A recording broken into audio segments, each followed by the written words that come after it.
It's been a roller coaster week for Vice President Kamala Harris between the French accent, new poll numbers, a national interview, and lastly, a short stint as president.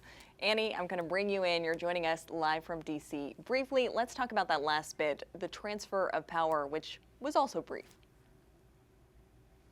It was brief but historic. Kamala Harris became our first female president. When that happened, President Joe Biden had temporarily transferred power to the vice president while he was under anesthesia for a routine colonoscopy. It was pretty fast, only an hour and 25 minutes, according to the White House. Harris worked from her office in the West Wing while that was happening. Okay, now let's get to the big stuff. Some pretty devastating poll numbers.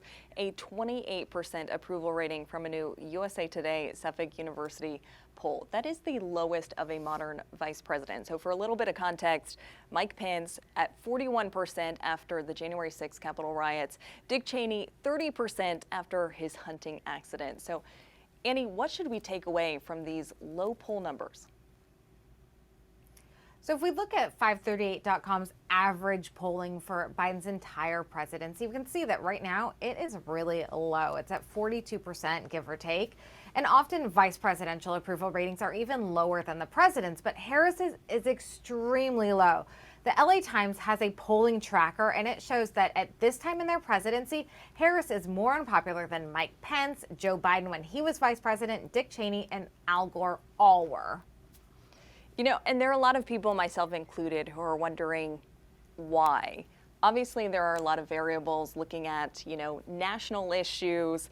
Not an easy time to be in leadership with inflation, COVID, the border crisis. But I'm actually working on a piece to try to kind of unpack why is Harris so unpopular.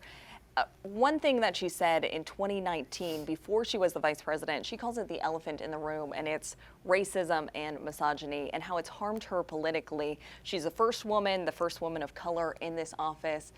Also, there's this question of whether or not she's been unfairly thrown under the bus by the Biden administration. So in this piece, I'm kind of looking into, what is the reason for those poll numbers?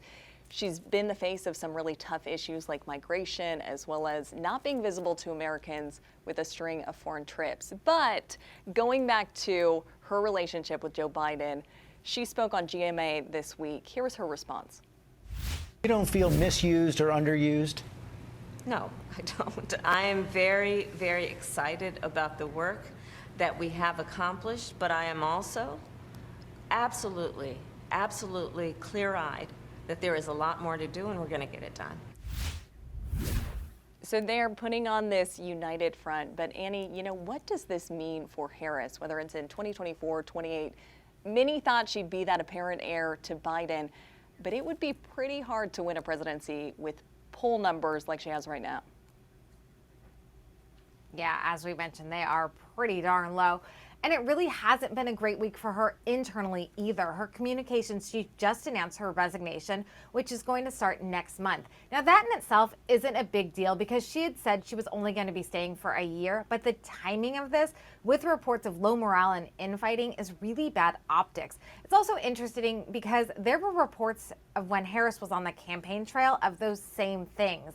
In both instances, sources say that Harris's family has had a big impact on her decisions. And another interesting thing to note is Harris doesn't have a ton of big election campaigns. When she ran for Senate in California, it was pretty much a slam dunk. And when she announced she was running for presidency, she started out really, really high and then just continuously went down. When we know that you don't have to have a lot of campaign experience to run for president like President Trump showed, you just have to have a message that resonates with people. So this is going to be something to keep an eye on.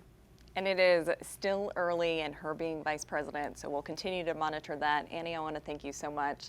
And for those watching, for more coverage of Kamala Harris and some of the issues that she's heading, voting rights, migration, viewers can head over to our website. That's where I'll also post my in-depth piece breaking down her approval ratings.